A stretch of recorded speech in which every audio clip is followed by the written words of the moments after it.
사무엘하 14장 1절에서 9절이네요. 드고아의 지혜로운 여인입니다. 드고아의 지혜로운 여인인데 14장 예. 2절 말씀을 읽죠. 2절 말씀. 요압이 드고아로 사람을 보내어 거기에서 지혜로운 여인 하나를 데려다가 그에게 이르되 원하건대 너는 애곡하는 자처럼 변장하여 이제 상복을 입고 기름을 바르지 말고 죽은 자를 위하여 오랫동안 슬퍼하는 여인같이 하라. 드고아에서 지혜로운 여인 하나를 데려다가 이랬죠. 드고아에서 지혜로운 여인 하나를 데려다가 했는데 오늘 요압과 이 여인이 이제 합심을 해서 이제 다윗의 마음을 돌이키는 장면이에요. 다윗의 마음을 돌이키기 위해서 다윗을 설득하고 또 자기들이 의도한 바를 관철하기 위해서 작전을 벌이는 장면인데 요압이 이제 각본 감독 다 하고 드고아 여인은 이제 연기자죠. 예. 배우가 액터가 돼서 이제 여자니까 액트리스 여배우가 돼서 아카데미 여우 주연상을 뺨치는 그런 연기를 다윗 앞에서 펼쳐야 되고 다윗은 그걸 눈치를 못 채고 있었어요. 그러더니 마지막에 결국 눈치를 채는데 그건 이제 워낙 티를 내니까 눈치를 챘지 완벽한 연기를 했습니다. 오늘은 드고아의 지혜로운 여인. 예. 오늘 공부할 말씀은 드고아의 지혜로운 여인에 관한 말씀입니다. 이 여인은 압살롬에 대한 다윗의 마음을 돌리고 결단을 촉구하기 위해서 요압이 고용한 여인입니다.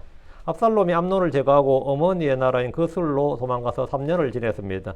살인죄는 유다에서 율법에 따라 사형입니다. 그는 우발적 사고가 아닌 고의적으로 계획적인 살인을 했기 때문에 반드시 사형에 처해야 하는 죄인이었습니다. 그가 다윗처럼 죄를 시인하고 하나님의 긍휼과 죄의 사면을 받았다면 또 모를까. 일반적으로 왕이라도 그를 재판하고 사형에 처해야 됩니다. 그래서 그는 형을 죽인 후 이스라엘을 떠나서 치외법권 지역인, 일단 외국으로 치면 치외법권이죠. 치외법권 지역인 외국으로 떠났는데 그 외국이 이제 결국은 이제 외가죠, 외국으로 떠났습니다. 모세가 살인죄를 저지르고 미디안 땅으로 간 것도 자기 목숨을 건지기 위해서입니다. 다른 이유가 없습니다. 자기 목숨을 건지기 위해서 미디안으로 간 겁니다. 파라의 공주의 딸이라 해도 그의 죄는 이집트에 따르면 사형이었습니다. 이집트의 법에 따르면 사형이었습니다. 다윗은 처자들 암논이 지은 죄와 불법에 대해서 아무런 죄를 묻지 않았습니다. 이번에 압살롬이 지은 죄는 그가 국외 도피를 했기 때문에 재판을 할 수도 없는 상황이었습니다. 압살롬은 그 술에서 3년을 지냈고 다윗은 암논을 잃은 슬픔에서 벗어나 위로를 받았습니다. 그의 마음은 압살롬을 향하고 있었습니다. 요압은 왕의 마음을 읽었습니다. 왕의 마음이 압살롬을 향한다는 것은 차기 왕위 계승과 관련되어 있고 권력이 어디로 가는지를 알려주는 중요한 신호입니다. 아들들이 되게 많은데 그 중에 왕의 마음이 누구에게로 가였느냐, 누구에게로 향하는가, 이거는 뭡니까? 모든 신하들이 촉각을 세우는 장면이에요. 모든 신하들이 우리 왕은 장자 계승을 원칙으로 하는 왕이다. 아니면 아니다. 장자 계승, 그거 서열이 중요하지 않고 가장 능력 있는 자를 왕으로 세운다. 뭐 이런 거, 그 마음을 읽어야 돼요. 근데 장자 계승 원칙은 이제 무너졌습니다. 왜? 죽었잖아요. 그러면 이제 이제부터 장자 계승 끝났고 이제 다윗의 마음이 누구에게로 향하는가, 이걸 이제 보는 거는 신하들이라면 누구나 다 최고의 관심사죠. 그래서 권력이 어디로 가는지 알려주는 그게 이제 다윗의 마음, 한국말로 막 사극의 사죠. 의심을 읽는다 그래요. 의심을 읽는다. 의심을 읽는다 그러는데 의심을 파악해야죠. 그래서 요압은 이 기회를 활용해서 차기 왕을 세우는 일에 주역이 되고자 했습니다. 그런 드고아의 지혜로운 여인을 통해서 압살롬에 대해 다윗의 마음을 돌리려는 계획을 세웠습니다. 그는 직접 왕에게 간청해서 압살롬을 사면하고 그를 귀국시키는 대신에 드고아의 한 여인에게 말을 넣어주고 그녀의 입을 통해서 다윗의 마음을 움직이려고 했습니다. 하나님께서 바세바의 일로 예언자 나단을 보면서 한 가지 비유를 말씀해 주시고 다윗의 완악한 마음을 무너뜨리고 회개토록 한 적이 있습니다. 나단은 다윗에게 직접 그의 죄를 지적하고 회개를 촉구하기 전에 먼저 어떤 부자의 탐욕스러운 행위를 통해서 다윗이 바로 그 사람임을 말해 주었습니다. 요압도 이 사건을 그대로 차용했습니다. 그냥 극본이 플롯이 같아요. 완전히 프레임이 똑같다고. 그는 예언자 나단을 통해서 나단을 보내는 대신에 드고아의 한 여인을 데려와서 그녀에게 할 말을 넣어주었습니다. 하나님께서는 나단을 보냈고 요압은 드고아 여인을 보냈고 그 포맷은 똑같다고요. 헐리우드 영화 보면 굉장히 선악 구도가 분명하고 그 영화 포맷 대부분 다 성경에서 딱 오거든요. 보면 헐리우드 영화가 내용이 성경적이라는 게 아니에요. 포맷이 성경이 많아요. 침례자 요한께 메시아 선구자가 나오고, 다음에는 뭐 이렇게 그 주인공이 나오고, 주인공 하나, 빌런이 하나 나오고, 이 구조가 그렇게 어려운 했다가 결국 그걸 묻지로 하는 포맷이 보면 거의 대부분 다 이 성경 포맷입니다. 그래서 이 헐리우드 영화도 이 성경을 기본 문화로 있는 사람들은 이게 이해하기가 굉장히 쉽고, 그렇지 않은 사람들은 좀 이해하기 어려운 면이 좀 있습니다. 어떤 영화들은. 대부분 다 그래요. 요압은 이 포맷을 그대로 따온 거예요. 그대로. 요압이 직접 왕에게 가서 압살롬의 사면이나 귀환에 대해서 말하고 건의하는 것보다 다른 사람의 입을 통해서 말하는 것이 훨씬 더 효과적이었을 것임을 간파했던 겁니다. 다윗은 왕으로서 공의와 아버지로서의 사랑하는 아들이란 감정 사이에서 갈등했습니다. 압살롬의 이야기는 신약의 탕자의 비유와 비슷합니다. 그는 기근이 들어서 주린 중에 자신의 죄를 인정하고 아버지께로 돌아서 죄를 자백하고 아버지에게 그의 품꾼 중에 하나로 써달라고 해야겠다 이렇게 결심하고 돌아온 그 탕자였죠. 그 탕자는 압살롬과 비슷하죠. 아버지의 재산을 미리 유산으로 받아서 먼 나라로 가서 다 탕진해 버렸습니다. 그렇지 어쨌든 이 탕자는 고난을 겪고 나서는 죄를 뉘우치고 회개를 했죠. 근데 이 친구도 지금 압론을 죽이고는 멀리 갔다 이까지는 같아. 거기서 이제 인생을 어떻게 보내는지 모르겠지만 돌아와야 되는데 이 돌아오는 과정을 지금 이제 마련해 주려는 거예요. 어떻게 돌아오게 할 거냐. 돌아올 명분을 줘야 될 거 아니에요. 압론은 죄를 짓고도 도망가지 않았습니다. 압살롬은 죄를 짓고 먼 나라로 도망갔습니다. 압살롬은 회개한 탕자와 달리 죄를 시인하지도 않았고 회개하지도 않았다. 시인하거나 회개했다는 말씀은 없어요. 그건 없었던 것 같고, 야곱의 아들들은 요셉을 팔아버렸는데 수십 년 동안 아버지 야곱을 속이고 죽었다고 거짓말을 했습니다. 자기들이 한 죄를 절대로 시인하지 않았고, 아버지 늙어가시는데 사실을 말씀드리자면 사실 죽은 거 아니에요. 우리가 이제 팔아버렸는데 행사는 잘 모르겠습니다. 뭐 이런 것까지 끝까지 안 했습니다. 끝까지 그들은 이거 죽을 때까지 비밀이다. 우리 죽을 때까지 우리 입 다물고 있어야 된다 이랬지. 그 시인하거나 회개하지 않았다고요. 압살롬은 자신의 죄를 회개할 생각조차 하지 않았고 아버지에게 돌아와서 용서를 구할 마음도 없었던 것으로 보입니다. 그럼에도 요압은 다윗의 군대 사령관이자 조카, 스루의 아들이니까 조카죠. 조카로서 다윗의 정치적, 가정적 문제를 민감하게 관찰했습니다. 그는 다윗의 마음이 압살롬에게 하는 것을 알아채고 왕의 결정 그리고 왕의 판단을 유도하기 위해서 두고의 지혜로운 여인을 고용했습니다. 다윗 왕의 마음을 돌이키고 전국의 변화를 꾀하려는 것이었습니다. 요압은 의를 쫓는 사람이 아니라 권력을 쫓는 사람이었습니다. 그리고 자기 이익을 쫓는 사람이었습니다. 요압은 득과에서 지혜로운 여인 하나를 고용했는데 그녀는 요압의 지시에 따라 실수 없이 왕에게 할 말을 다 하는 왕의 마음을 움직이는 임무를 받았습니다. 그걸 연기를 해야 됩니다. 연극을 해야 돼요. 연극을 해야 되는데 잘잘 외워서 연극하는 것도 중요하지만 다윗을 완전히 속일 수 있어야 되고, 다음 돌발 상황에 대처할 수 있어야 돼요.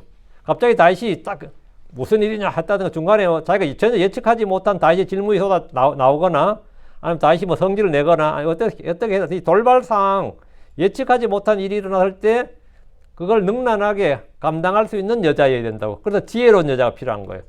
단지 연기만 잘해서는 안 되고 지혜로운 여인이 필요했단 말이죠. 그래서 이 여인은 호소력 있게 설득력 있게 다윗의 동정심을 불러일으키고 압살롬의 소환을 설득하는 그 왕의 마음을 돌리키는 그 의무를 수행했습니다. 자, 본문 보겠습니다. 14장 1절입니다.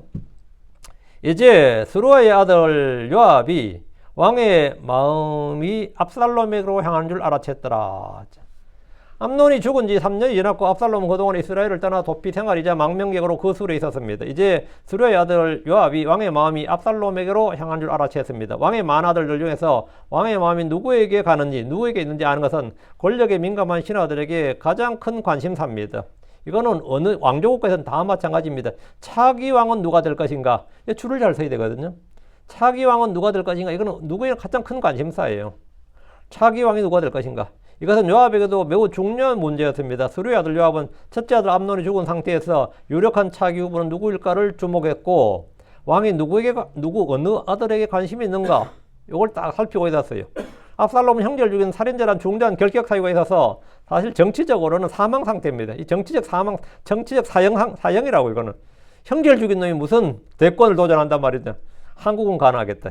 정치적으로 사망 상태였다가 왕의 마음에서 완전히 제외되었다면 요압도 압살롬에게 아무런 관심을 갖지 않았을 것이고 그를 도울 생각도 없었을 겁니다. 그런데 다윗 왕은 여전히 압살롬을 마음에 두고 있었습니다.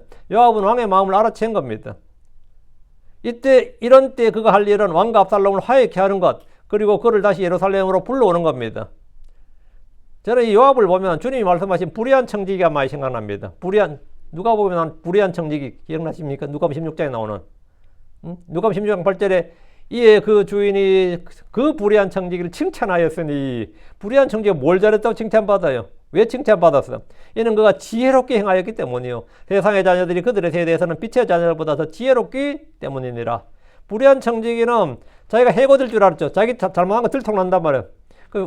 이 회개보고도 해야 되고, 난 쫓겨나 있구나, 해고되어 있구나. 그러다 부절이 뭐합니까? 예. 자기 미래를 대비하잖아요. 해고당했을 때를 대비하잖아. 그랬더니, 야, 저 자식이 참, 역시 그 놈은 참, 그쪽 머리 하나는 발달해 있네. 뭐 이런 거거든요. 그쪽 하나는 지 이권을 위해서는, 지 이익을 위해서는 진짜 수단방울 가리지 않네. 물불 가리지 않네. 그게 불의한 청지기예요. 자기를 위해서 자기 미래를 대비할 줄 알았다요. 자기에 다가올 재앙을 미리 예측하고, 뭐죠? 그 자기 미래를 대비할 줄 아는 거. 이건 지혜로운 거 맞아요. 그 알고도 경고를 받고도 대비할 줄 모르고, 뭐 지옥에 대한 경고를 받고도 대비할 줄 모르는 사람이 얼마나 어리석어요. 비는 내린다는 노아의 그 선포에, 의의 선포자 노아의 말을 듣고도 아무도 대비를 안 해. 그게 다 어리석은 사람이죠.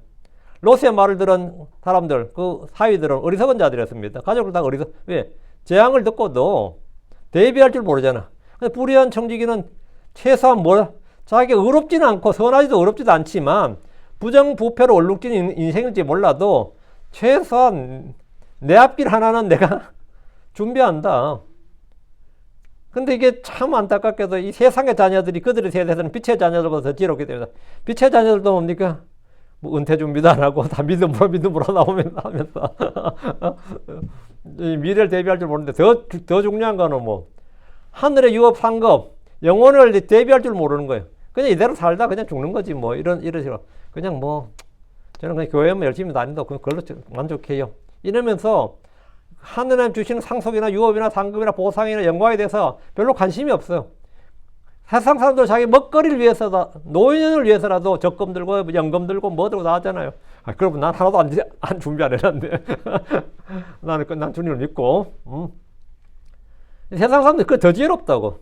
이 말씀에 딱 들어맞는 사람이 누구냐? 요압이죠. 그는 왕의 마음을 알아챘고 자기의 미래를 대비할 줄 알았습니다. 그는 시련과 권력에 아주 민감한 자였습니다. 그러나 의에 대해서는 전혀 관심이 없었습니다. 의에 대해서는 관심이 없었어요. 그는 다윗의 신하로서 다윗의 마음을 읽을 줄 알았고, 이것도 대단한 거죠. 아주 둔치가 아니었다는 거죠. 다윗의 마음을 읽을 줄 알았고 자기가 해야 할 일도 알았습니다. 이것은 분명히 지혜로운 행동입니다. 문제는 이 일에 항상 가장 뿌리가 되는 게 뭐라 했어요? 의라 그랬죠.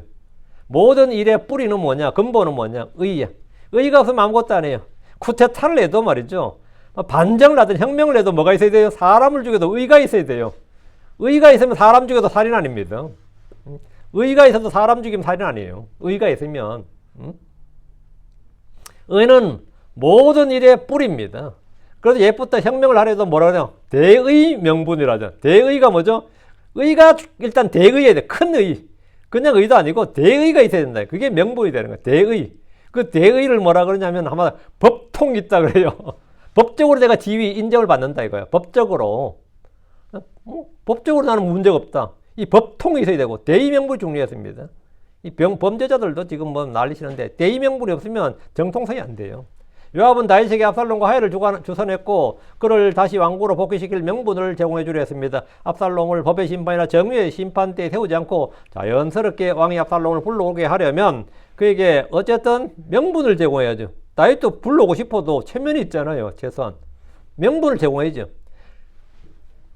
요압이 이 일을 통해서 다윗 왕의 정치적 난제를 해결해 주고 왕의 계승자로 유력한 압살롬의 호감을 살 수 있었기 때문입니다. 일부 성경학자들은 1절을 정반대로 해석해서 왕의 마음이 압살롬에 향했다. 이 말 어떻게 해석하나 이런 분도 있어요.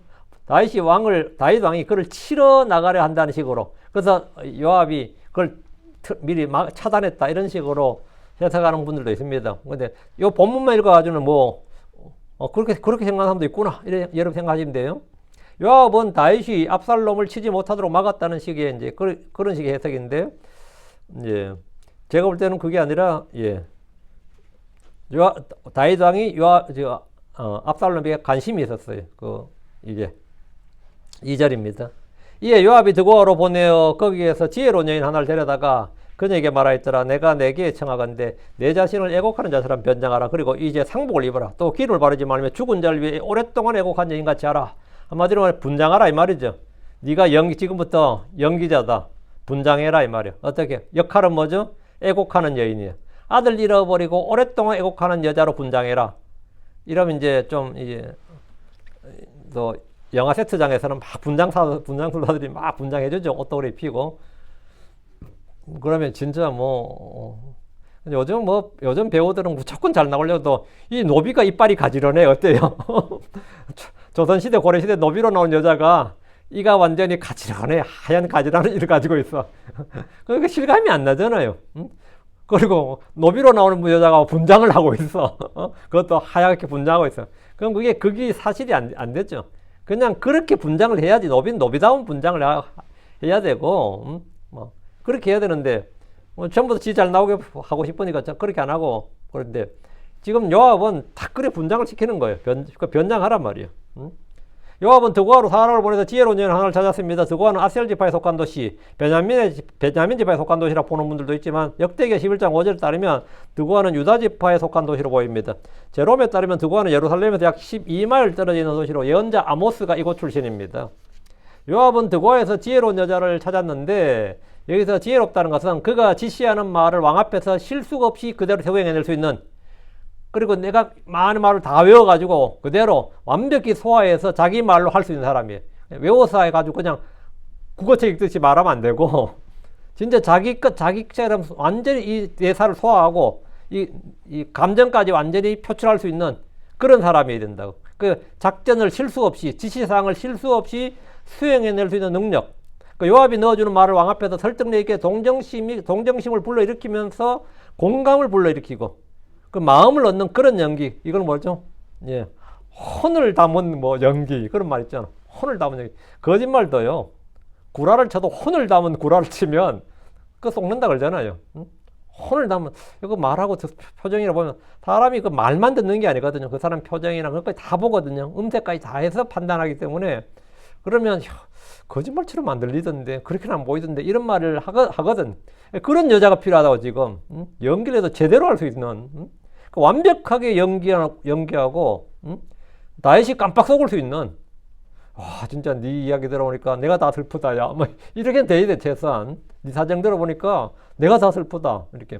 그녀는 전혀 티가 나지 않게 왕이 전혀 눈치채지 못하도록 그렇게 말하고 행동해야 됩니다. 연극 배우 뺨치는 그런 말과 행동을 할 수 있어야 된다는 겁니다.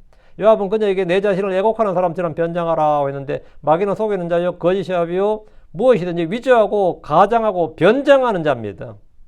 그런 자신을 빛의 천사로 가장한다 그랬죠. 자신을 빛의 천사로. 거짓 사역자들은 자기들을 의의 사역자들로 가장합니다. 거짓 교사들은 자기들이 진짜 제대로 된 교사인, 성경 교사인 것처럼, 거짓 목사들은 제대로 된 참된 목자인 것처럼 자기를 가장합니다. 바리새인들 사두개인들은 자기들이 의인인 것처럼 뭡니까? 위선을 떱니다. 위선이라는 게 뭐예요? 자신들을 선하고 경건하고 거룩하고 의로운 자인 것처럼 위장하는 게 위선이에요. 선으로 가장하고 선으로 위장하고 변장하는 게 그게 위선이라고요. 사람들 앞에서 길게 기도하고 금식할 때는 얼굴을 흉하게 하고 구제할 때 나팔을 불고 낙타는 삼키면서도 모기는 걸러내는 것. 그게 뭐라고요? 그게 위장이에요. 그게 마귀의 사역입니다. 위장, 변장, 위선, 거짓. 요압은 왕을 속이기 위해서 그 여인에게 변장하라고 했습니다. 그리고 이제 상복을 입어라. 그냥 하지 말고 제대로 하라 이거죠. 복장까지 딱 상복을 입어라. 요압은 그녀에게 애곡하는 자로서 상복을 입혔는데 이것은 집에 누군가 죽었거나 큰 재앙을 당해 슬픔을 당한 상태임을 그냥 옷으로 표현하는 거죠. 또 기름을 바르지 말며 죽은 자를 위해 오랫동안 애곡한 여인같이 하라. 이러면 며칠 금식도 해야 되겠네. 애곡은 얼굴이 좀 퉁퉁 붓기도 해야 되고 뭡니까? 야, 울어가지고 지금 얼굴이 다 상한 그렇게 해야지 반질반질한 얼굴 가면 금방 들통나잖아요. 다윗은 요압은 그 여자에게 다윗을 속일 수 있는 그런 상황극을 연출한 겁니다. 드고아 여인은 그가 연출자로 선택한 가장 적합한 배우였습니다. 가장 적합한 연기자였어요. 이런 연기자 한 명 뭐 일당 얼마 하면 경쟁률 수백 대 1이 되는 거죠. 응? 감독이 누군데 이렇게 요압이야. 어때요? 요압이 감독하고 요압이 각본을 쓰고, 응? 다음에 요압이 연출하고, 연기는 내가 하고. 요세푸스에 따르면 이 여인은 나이가 많아 경험을 통해 지혜를 쌓은 사람이었습니다. 그녀는 분별력이 뛰어나고 말솜씨가 좋아서 맡은 일을 잘 처리할 줄 아는 여자였습니다. 특히 장례식에서 애도하는 역할을 잘 하는 사람이었다고 합니다. 장례식에서 곡하는 여자 있죠? 그 곡하는 여자였다는 거예요. 어쨌든 그녀는 요압이 계획하는 이 일을 수행하기에 적합하다고 판단했고, 요압이 이 여자면 되겠다 이렇게 그녀에게 이 일을 맡겼습니다. 픽된 거예요. 이제 유대인 전통에 따르면 드고아는 이스라엘에서 올리브 오일로 유명한 첫 번째 지역이었고, 주민들이 기름을 많이 사용했기 때문에 그곳에는 지혜자가 많이 나타났다. 이런 그런 한국식으로 하면 풍수지리로 치면 드고아는 똑똑한 사람이 많은 동네야. 이랬던 도시라고 해요. 그래서 드고아에서 사람을 찾은 이유도 바로 그런 것 때문에 드고아에서 사람을 찾은 겁니다. 다른 지역이 아니라. 예. 3절. 그리고 왕이 가서 그분에게 이런 식으로 말하라. 이처럼 요압이 그녀 입에 말들을 넣어주었더라. 요압의 계획은 예언자 나단이 다윗을 책망하고 회개토록 한 일을 모델로 한 듯이 보입니다. 나단이 이스라엘의 한 부자와 가난한 한 사람이 예를 들어서 다윗의 죄를 깨닫게 하고 마음을 돌이켜 죄를 시인하고 회개하도록 했습니다. 요압 역시 그 방법을 그대로 차용해서 한 여인을 지켜서 지금 다윗과 압살롬의 사정과 똑같은 처지에 놓인 것처럼 연기를 했습니다. 요압의 의도는 선하지만 방법은 거짓되고 속임수였습니다. 요압은 다윗과 압살롬의 중보자를 자청했습니다. 그러나 요압이 하는 일의 방법은 거짓이요 속임수였습니다. 요압은 다윗과 압살롬의 자신은 목적은 선하고 동기도 선해요. 어떤 중재자, 화해케 하겠다. 화해케 한 사역을 맡았다 이거지. 요압은 목적을 위해서 수단을 정당화하는 사람, 목적을 위해서 수단을 정당화하는 사람이었습니다. 하나님의 예언자 나단의 입에 말씀을 넣어주었습니다. 요압은 드고아 여인의 입에 말들을 넣어주었습니다. 잠언 12장 22절. 거짓말하는 입술들은 주께 가증하니라. 그러나 진실하게 행하는 자들은 그분의 즐거움이니라. 거짓말하는 입술들은 주께 가증하니라. 드고아 여인은 요압이 뽑은 지혜로운 여인이었습니다. 그녀 역할은 요압의 지시에 따라 혼을 담은 연기, 혼을 담은 연기로 왕인 다윗을 설득해야 됩니다. 요압이 그녀 입에 넣어준 말들은 예언자 나단의 비유와 유사한 역할을 합니다.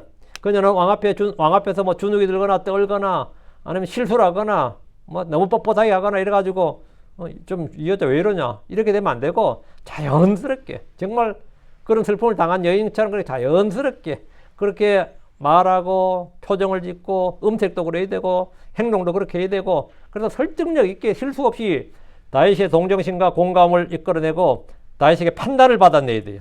다윗의 판단을. 다윗이 재판관이니까. 왕의 질문이나 돌발 상황에 대처할 수 있는 순발력과 상황 판단력과 임기응변의 대응력도 가지고 있어야 됩니다. 요압은 그런 일을 할 수 있는 지혜로운 여자를 찾은 겁니다. 그녀는 마치 자식을 잃은 여인같이 죽은 자를 위해서 오랫동안 애곡한 여인같이 완벽히 연기됐습니다. 4절. 그리고 드고아 여인이 왕에게 말할 때 그녀가 얼굴을 땅에 대고 경의를 표하며 말하였더라. 도와주소서 왕이여. 이 첫 마디가 중요합니다. 노래 경연대를 하다도 첫 음절 첫 소절이 중요해요. 그래서 노래 잘하는 애가 뭐 2절 3절 듣고 아는 거 아니에요. 후렴구까지 안 가고 그냥 노래 잘하는 사람 하면 첫 마디 그냥 딱 하는데 이 청중들을 먼저 귀를 확 잡아버리고 마음을 확 잡아버려야 되는 거예요. 첫 마디가. 이것도 마찬가지. 왕 앞에서 엎드리면서 도와주소서 왕이 할 때 어머나 이 여자가 대체 거기서 그냥 다윗이 그냥 마음이 확 동해야 된다고. 요압의 지시로 드고아 여인이 왕에게로 왔습니다. 일개 평민이 왕 앞에서 직접 자기 사연을 이야기하러 오는 경우는 드문 일입니다. 이거는 3심 재판이면 마지막이잖아요. 왕 앞에 온 거니까 지금. 그 재판을 해서 억울한 사정이라 해도 하급심에서 재판이 어려운 거. 그래서 장로들이 이건 도저히 판단 못 하겠다. 이 왕한테 가봐라.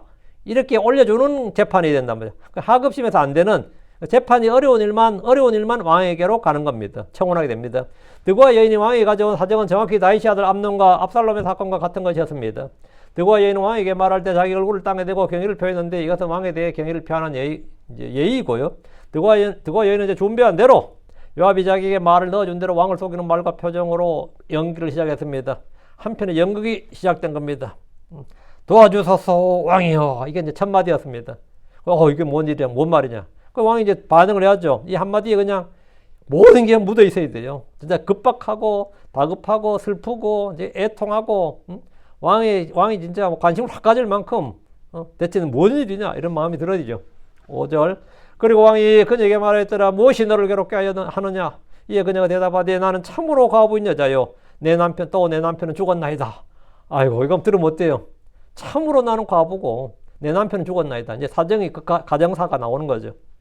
다윗 왕은 그 여인에게 무엇이 너를 괴롭게 하느냐? 무엇 때문에 그렇게 도와달라 그러고 슬퍼하고 애통해하고 그렇게 그러냐 이거죠. 어떤 사정이냐? 이는 그녀가 어떤 공경에 처했는지 어떤 상황에서 도움이 필요한지를 묻는 것이었습니다. 왕은 그녀의 사정을 알면 도움을 줄 준비가 되어 있었고 일단 그녀가 무슨 말을 할지 듣고 싶어 했습니다. 왕은 들을 준비도 되어 있었습니다. 그리고 도울 준비도 되어 있었어요. 왕은 재판관으로서 백성의 억울한 사정과 어려운 사정을 듣고 판단해야 됩니다. 왕으로서 그는 외모를 따라 판단하지 않고 뇌물을 받아서 판단하지 않고 율법에 따라 의로운 법도로 의로운 판단으로 판단해야 됩니다. 이에 그녀가 대답했습니다. 나는 참으로 과부인 여자요. 또 내 남편은 죽었나이다. 참과부란 게 뭐냐면 과부도 그냥 과부가 있고 참과부가 있어요. 신약에도 디모전서 5장 3절 나오는데 참된 과부만 교회에서 지원하라 그래요. 참된 과부는 어떤 과부야? 실제로 남편과 한평생 살다가 남편이 죽은 과부가 참된 과부고 이혼한 과부, 뭐 쫓겨난 과부, 뭐 이런 과부는 그 과부가 아니야. 과부는 과부인데 참된 과부가 아니야.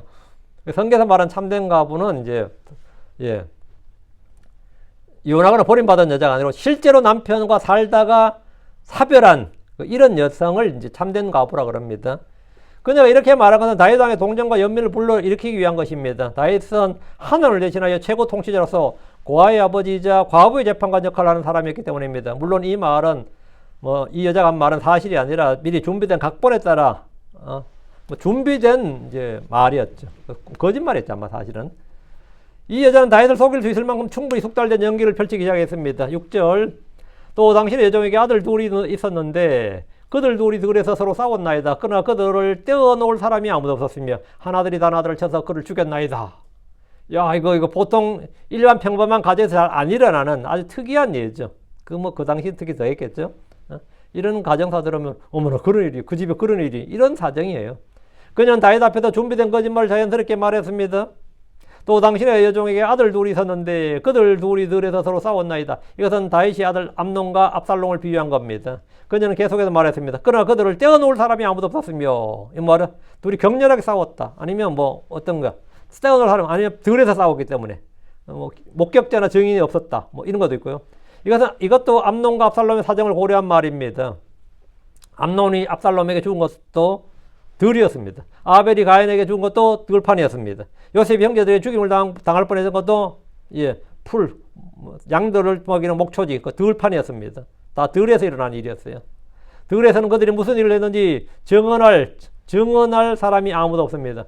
암논이 죽을 때는 그곳에 많은 왕자들이 있었고 종들이 있었습니다. 그러나 압살롬을 막을 사람이 없었습니다. 압살롬이 막을 수 있는 사람은 딱 한 명이에요. 압살롬을 막을 수 있는 사람 다윗이죠. 다윗 왕뿐이었습니다. 그런데 다윗 왕은 초청을 받았음에도 거절하고 그 자리에 참석하지 않았습니다. 다윗이 그 자리에 참석했으면 못 죽였죠 당연히. 왕은 대신에 큰아들을 암논을 그려보냈습니다. 암논이 다말을 강제로 보냈을 때도 다윗이 다말을 그려보냈습니다. 다윗은 이 일로 암논과 압살롬 사이가 틀어진 것을 알았지만 아무도 벌하지 않았고 형제들 간의 화해를 시도하지도 않았습니다. 이 모든 일에 다윗의 책임이 전혀 없다고 할 수가 없었습니다. 이 여자는 자기 아들 이야기인 것처럼 말하면서 그들 둘이 들에서 서로 싸웠나이다 함으로써 일방 폭행, 일방적인 사례가 아니라 둘이 서로 싸웠다. 이 서로라잖아요. 그 말은 뭐죠? 쌍방과실이란 거예요. 한 명이 그냥 형제 하나가 한 명을 일방적으로 죽여버린 게 아니고 서로 싸웠다고. 서로 미워했고 서로 다툼이 있었고 그러다 결국은 싸움이 났고 하나가 죽었다 이 말이죠. 그러니까 꼭 죽인 놈만 나쁜 놈이 아니라 원인 제공자도 있었다. 그러니까 죽인 자만 나쁜 놈은 아니다 이 말인데 압살롬은 은근히 지금 이제 지원하기 아니 빌드업을 하는 거죠 지금부터 이제 서서히. 암논이 먼저 압살롬이 화를 나게 했고 이 싸움을 유발하는 원인 제공자이고 먼저 싸움을 걸었다는 겁니다. 압살롬 그에 대한 분노로 그를 죽였다는 거죠. 압살롬의 죄는 우발적이었다. 방어적 차원의 복수였다. 더 큰 잘못은 사실 죽은 놈이다. 더 큰 잘못은 가해자가 아니라 피해자다. 이 논리인데 암논이 더 큰 잘못이 있었다. 뭐 이런 걸 지금 슬며시 암시하고 있는 겁니다. 요압의 탁월한 기획이었고 극본이 완벽한 데다 이 여인의 대사나 표정이나 몸짓 등도 완벽한 연기였던 것 같습니다. 이 여인의 사정을 듣는 다윗은 그녀와 자신의 사정이 비슷하다 또는 똑같다는 생각을 했을 겁니다. 야, 그 집에도 또 그런 사정이 있었네. 이런 그건 들었죠. 딱 그런 들으면 나도 그런 일을 겪었는데 이러면서 동병상련이라 그러지. 그럼 다윗이 어때요? 마음이 그 다음에 어떻게 됐냐 계속 이야기해봐지. 사람이 일한 것이 다 거기서 거기입니다. 사람이 일이 다 거기서 거기예요. 어떤 사람에게는 큰 불행은 그 사람에게 닥치기는 그 사람에게만 닥치는 그 사람에게는 독특한 그런 불행이 아니고 모든 사람에게는 공통적으로 당하는 공통적인 불행입니다. 공통적인 시험이에요. 어떤 사람에 닥치는 재난은 공통적인 재난이에요. 우리에게 닥치는 시험 중 어떤 것도 우리에게만 일어나는 시험이 아닙니다. 우리에게만 일어나는 재앙이 아니에요. 하느님께서 모든 사람에게 공통적으로 있는 시험 외에 다른 시험을 우리에게 허락하지 않으셨다고 했습니다. 우리가 당하는 모든 시험은 모든 사람에게 있는 겁니다. 누가 당해도 그야 나도 그런 일이 있었다 이렇게 돼요. 우리는 시험을 당할 때 하나님께 시험을 당한다고 말하지 않아야 합니다. 형제들 간의 다툼이나 갈등이나 살인은 창세기의 첫 형제인 가인과 아벨의 이야기에서부터 나오는 겁니다. 다윗의 집에 있는 게 아니라 아담의 집에도 있었다고. 응? 그 형제들 간의 다툼 갈등이 다윗도 알죠. 가인 때부터 있었어. 가인 아벨부터 있었단 말이죠. 응? 형제들 간에 있었던 이런 일은 다윗의 가정에 일어난 비극은 다른 가정에서도 흔히 일어나는 일입니다. 근친상간도 마찬가지입니다. 하여튼 이 여인의 말을 들었을 때 다윗은 자신과 자기 집에서 일어난 일과 비슷하다고 생각했을 것이고 연민과 관심이 갔을 것은 분명합니다. 이 여인은 일단 다윗의 관심과 흥미와 호기심, 동정심을 끄는 데는 성공한 것으로 보입니다. 사람은 누구나 자기가 비슷한 사정을 겪는 사람에 대해서는 약간 더 동질감, 연민을 느끼는 법입니다. 그쪽도 그런 일이 있었어요. 나도 그런 일이 있었는데 이런 말은 할 수 있죠. 7절 그런데 보소서 온 가족이 일어나 왕의 종을 대적하며 그들이 말하였나이다. 그의 형제를 친자를 넘겨주라. 그가 죽인 그의 형제의 생명을 위하여 우리가 그를 죽이고 또 그 상속자도 멸하리라. 그리고 이처럼 그들이 남아있는 내 수출 것서 이처럼 그들이 남아있는 내 수출 것서 내 남편을 위하여 이름이나 남은 자를 땅 위에 남겨두지 아니하려나이다. 이 여인이 지금 다윗왕에게 하고 싶은 말은 바로 이 7절이에요. 그죠? 이 말이죠. 이것 때문에 왕한테 온 거다 이 말이죠. 이 여인은 요압이 일러준 대로 준비된 말을 다윗왕 앞에서 실감나게 말하고 있는데 그녀는 마치 아카데미 여우주연상을 받을 정도의 연기력을 선보이며 일이 마치 자기가 당한 일처럼 사실처럼 보이고 들리도록 했습니다. 복장과 얼굴 모습과 같은 분장만 완벽한 것이 아니라 목소리와 표정의 연기도 완벽했을 것 같습니다. 그녀는 다윗의 사정을 완벽히 파악하고 있었기 때문에 혼을 담은 연기를 자연스럽게 할 수 있었을 겁니다. 암논과 다윗의 사건은 유대에서 비밀이 아니었습니다. 그런데 보소서 온 가족이 일어나 왕의 종을 대적하여 그들이 말하였나이다. 온 가족이 일어나. 온 가족이. 여기서 온 가족이란 말은 주로 누구냐면 죽은 남편의 가족이죠. 죽은 남편의 형제들, 자식들. 가족 안에서 형제 간에 살인이 일어나면 다른 가족들이 가만히 있지 않는다는 겁니다. 친지들이나 친구들도 응징이나 복수를 원합니다. 이 여인이 말한 가족은 친척들이었는데 여인의 아들이 죽었는데 죽은 남편 형제들이 자기 아들을 죽이겠다 그런 겁니다. 이놈은 살려줄 수 없다 이렇게 율법에 따라. 그들은 그의 형제를 친자를 넘겨주라고 했습니다. 그의 형제를 친자를 넘겨달라. 넘겨주라 이게 뭐예요? 재판에 넘겨달라. 죽음에 넘겨달라 이 말이에요. 아니 보복의 복수의 칼에 넘겨달라. 살인자는 사형에 처해야 한다는 율법에 따라 그를 처단해야 한다는 겁니다. 그럼 또 할 말이 없네. 율법에 따라 처단하겠다는 살인자인데. 그들은 죽은 이를 아끼는 척하고 율법을 위해서 정의를 위해서 열심인 것처럼 말하지만 사실 그들의 주된 목적은 그의 몫인 유산을 자기들 손에 넣으려는 겁니다. 이놈만 죽여버리면 어떻게 되는 거죠? 아버지 형제들이 다 그 유산을 다 갖는 거죠. 상속자가 없잖아요. 이거 가보고 이제 죽으면 끝이니까. 이 세상 사람들이 하는 거의 모든 일 명분에는 뒤에 다 돈이나 이익이란 동기와 목적이 숨어 있습니다. 그럼 어머니 입장에서 아들 둘을 한꺼번에 다 잃게 되는 겁니다. 하나는 살인으로 죽고 하나는 율법의 재판으로 죽고 둘 다 죽는 거잖아요. 한 명은 형제에게 죽었고 남은 한 명은 법에 따라 사형을 당하면 나는 남은 자식이 얻게 된다 이거예요.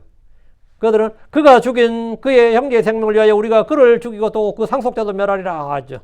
사실 그들은 정의구현, 법에 따른다고 하지만 정작 노린 것은 상속자를 멸하여 그의 상속을 차지하려는 것임을 분명하게 드러납니다. 여기서 이 여자가 하고자 하는 말은 왕의 단 아들들이 압살롬을 비난하고 그를 사형에 처하도록 왕을 부추기는 이유, 이것이 압살롬이 왕이 계승되기 때문이란 겁니다. 지금 다윗에게도 압살롬 잡아다 죽이라 막 이렇게 사바에서 말한다. 그런 사람들은 전부 다 뭐라?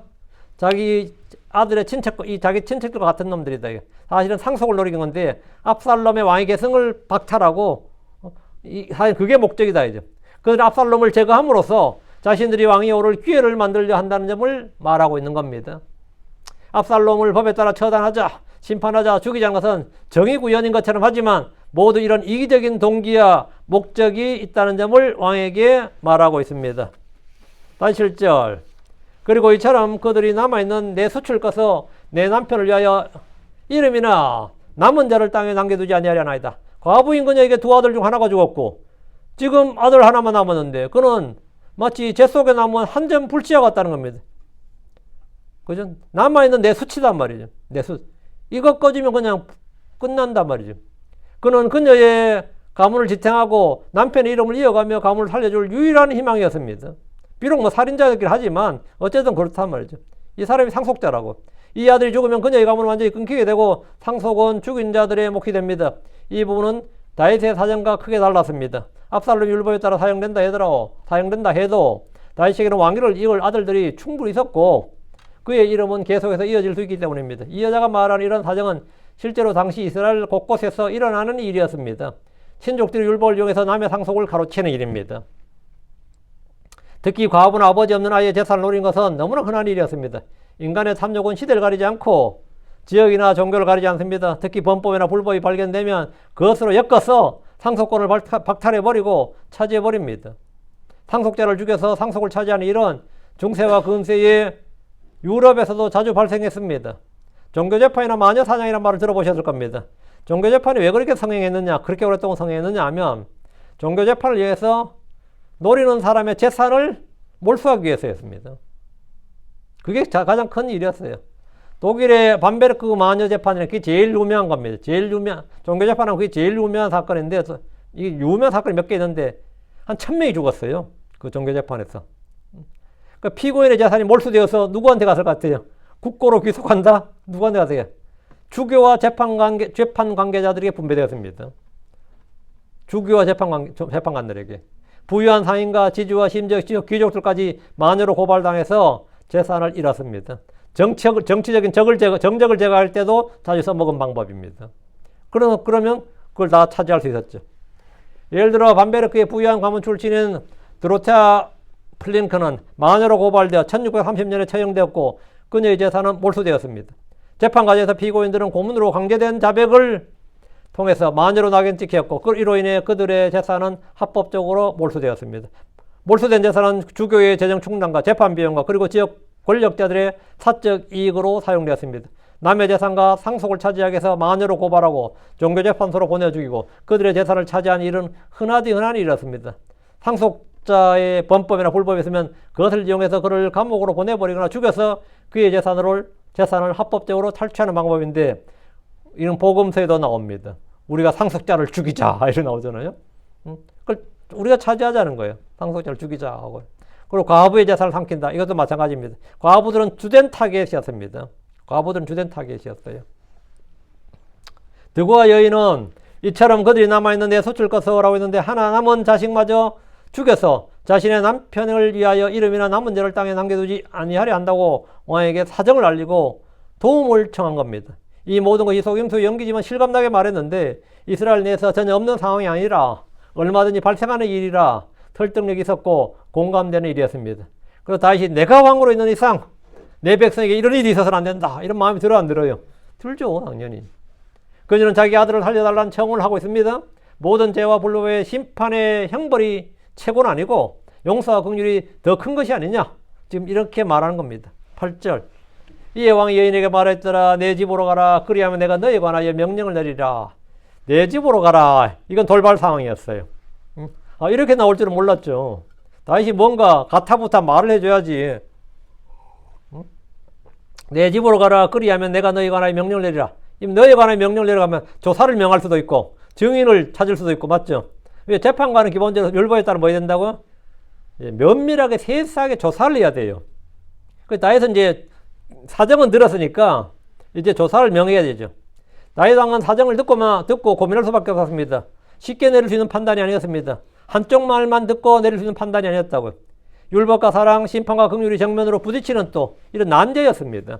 형제를 죽인 살인자를 용서한 것은 법과 공의에 맞지 않습니다. 이것은 법치주의를 부정한 것이었고 주의 법을 멸시한 일입니다. 왕은 법대로 심판하고 집행해야 하는 사람입니다. 그렇다고 법대로 그를 죽이면 이 여자에게 너무 가혹한 일이고 용서나 긍휼, 사랑 같은 율법에 더 중대한 문제가 끼어집니다. 무조건적인 자비와 용서는 율법을 무시하고 깨뜨릴 일입니다. 그래서 다윗은 내 집으로 가라. 그리하면 내가 너에 관하여 명령을 내리리라 했습니다. 이 말은 좀 더 생각해보고 판단을 내리겠다.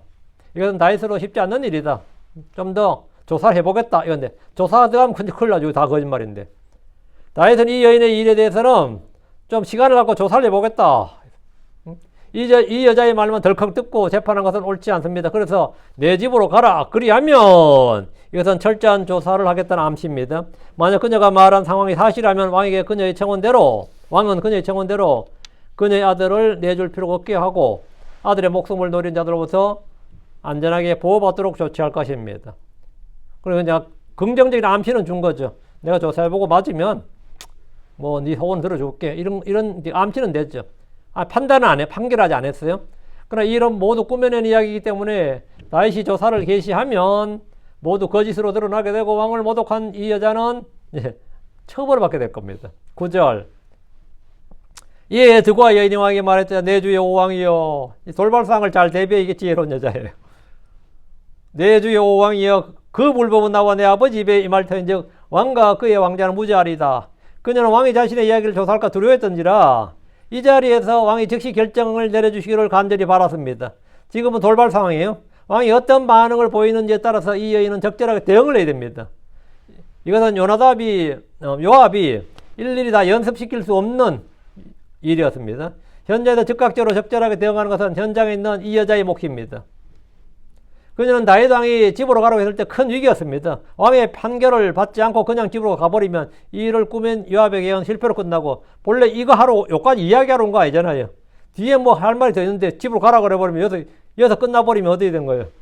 안 되지. 어떻게 이야기를 끌고 나가야 돼. 아직 이야기 본래 하고자 하는 이야기를 못 하고 있단 말이죠.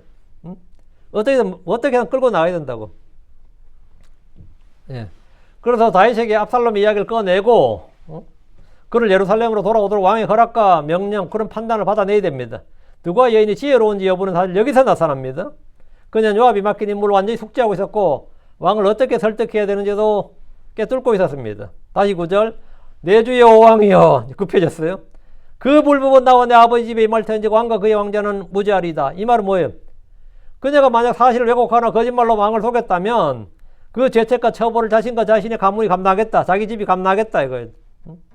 아니 내가 여기서 지금 거짓말할 거나 내가 한 것 그럼 그거는 전부 다 뭐 나와 그 불법은 나와 내 아버지 집에서 임할 터인즉 왕과 그의 왕자는 무죄하리다. 왕은 여기에 대해서 아무런 책임이 없다. 어떤 판단을 내려도 왕은 책임이 없다. 그 왕의 왕자는 자신에 대한 재판으로 인해서 판단으로 해서 어떤 비난이나 채책이나 피해를 입지 않기를 바란다 이 말입니다. 그 왕이 말대로 자기에 대해서 용서하노라 아들을 살려주라 하면 이스라엘 사람들이 야 왕이 그럴 수가 있느냐 범죄자를 처단하지 않고 형제를 죽인 사람을 그래 용서하는 지가 죄를 지으니까 남들도 다 용서해 주네 뭐 이런 식으로 비난이 올 거 아니에요. 그런 비난은 나와 내 아버지 집에 임하고 그런 저주나 그런 뭐 사람들 저주나 욕설이나 이런 거 다 나와 내 아버지 집에 내가 책임지고 왕과는 무죄하다. 왕이 어떤 그냥 처벌 안 하고 용서한다고 해서 긍휼을 베푼다고 해서 피해가지 않기를 원한다. 맞아. 만약 왕의 판결이 근데 여기 또 한마디는 뭐냐면 만약 왕의 판결이 늦어져서 자기 아들이 죽임을 당하게 된다 해도 이 일에 대한 책임은 왕에게 있지 않다는 뜻이기도 합니다. 왕이 자기에게 편파적으로 우호적으로 재판으로 뭐 사실 우호적으로 재판을 해서 그 재판이 아니라 뭐 개판이 된다 하더라도 그 일은 모두 나와 내 아버지 집이 감당할 것이고 왕은 무죄하다 이런 겁니다. 사실 이런 말이 무서운 것은 만약 이 일이 잘못되어서 그녀 아들이 죽게 된다면 왕과 그의 왕국이 그 결과에 대해서 책임을 져야 할 수도 있음을 넌지시 암시하는 겁니다. 빨리 지금 판단 내려주셔야지 이걸 시간 끌면 되냐 이 말이에요. 그 괜히 왕이 비난받을까봐 백성들 여론 나빠질까봐 지금 결정을 못 하시는 것 같은데 그러지 마시고 지금 결정을 내려주세요. 뭐 이거예요. 바로 재판은 신속해야 됩니다. 지금 이런 거예요. 질질 끌지 말라고. 왕이 자기 형제를 살해한 사람을 율법에 따라 심판하지 않다는 것은 구분 재판한 예가 되고 비난의 소지가 큽니다, 사실. 그리고 그건 다윗에게도 정치적 부담이 됩니다. 드고아 여인은 왕이 형제를 살인한 자기 아들에 대해서 긍휼을 베푼다 해서 왕이나 왕자의 아무런 해가 없을 것이고 왕의 판단은 불법을 용인해 준 것이 아니라 오히려 불쌍히 여기는 마음에서 은혜를 베푼 것이다, 이 말입니다. 이 여인의 간청은 다윗에게 공의나 심판의 집행이 아니라 자비를 우선시하도록, 자비와 용서와 은혜를 우선시하도록 촉구하는 것이었습니다. 이거는 여기서 이 구절을 딱 보면 이 여자가 참 보통 얘기가 아니구나. 이게 연기만 잘하는 그냥 그게 표정 연기만 잘하는 말만 잘하는 그게 아니라 이 임기응변 대응 능력이 엄청나구나 하는 걸 알 수 있죠. 드고아의 지혜로운 여인이라는 말이 달리 드고아의 지혜로운 여인이 아닙니다. 참 정말 지혜로운 여인은 맞아요. 이거는 인정합니다. 아직 이야기 덜 끝났는데 이건 다음 시간에 드고아의 지혜로운 여인의 이야기 덜 끝났는데 다음 시간에 계속하도록 합시다. 기도하겠습니다. 이대적으로 건 주 하나님 감사합니다. 하나님 그전에 위해서 오늘 주의 말씀을 선포했습니다. 이 세상에서 참으로 저희가 살아갈 때 의를 쫓아서 살아야 되고 또 하나님의 성령의 인도함을 다 받아야 되고 주의 말씀이 풍성히 거해야 됩니다. 아버지 하나님 저희가 이익을 쫓아 살지 않고 또 거짓과 속임수와 이 세상의 풍조를 따르지 않도록 해주시옵시고 아버지 하나님 저희가 온전히 주의 법 안에서 뭐든지 율법과 증거에 구하고 하나님의 말씀을 따라서 살도록 주님께서 복을 주시옵소서. 저희에게 지혜와 계시를 풍성히 허락해 주시고 깨닫는 마음을 주실 간구하며 무엇보다 마음 속에 탐욕이 없게 해주시옵소서. 시류에 민감한 사람보다 의에 더 민감한 사람이 되도록 해주시고 하나님의 뜻을 하나님의 마음 하나님의 뜻을 이해하고 주의 뜻이 무엇인지 이해하라. 성경에서도 너희가 어리석은 자가 되지 말고 주의 뜻이 무엇인지 이해하라고 말씀하셨는데 저희가 주의 뜻이 무엇인지 이해하는 참 요압이 그런 면에서 참으로 훌륭한 세상 사람을 빛의 자녀로서 지혜로운 면을 봅니다. 저희도 이런 좀 지혜로운 사람들이 되도록 해주시옵소서. 그리하여 아버지 저희가 속지 않고 오히려 참 주님을 기쁘시게 하는 자란 그런 증언을 얻도록 해주시옵소서. 할아버지 하나님께서 은혜 주시고 저희도 참 미래를 대비할 수 있는 또 더 나은 것에 관심을 두고 그것을 위해서 일할 수 있는 그런 성도를 되도록 도와주십시오. 이 자리에서 말씀을 듣는 모든 분들에게 복을 주시길 원합니다. 감사드립니다. 주의 성교도 합니다. 아멘. 아멘.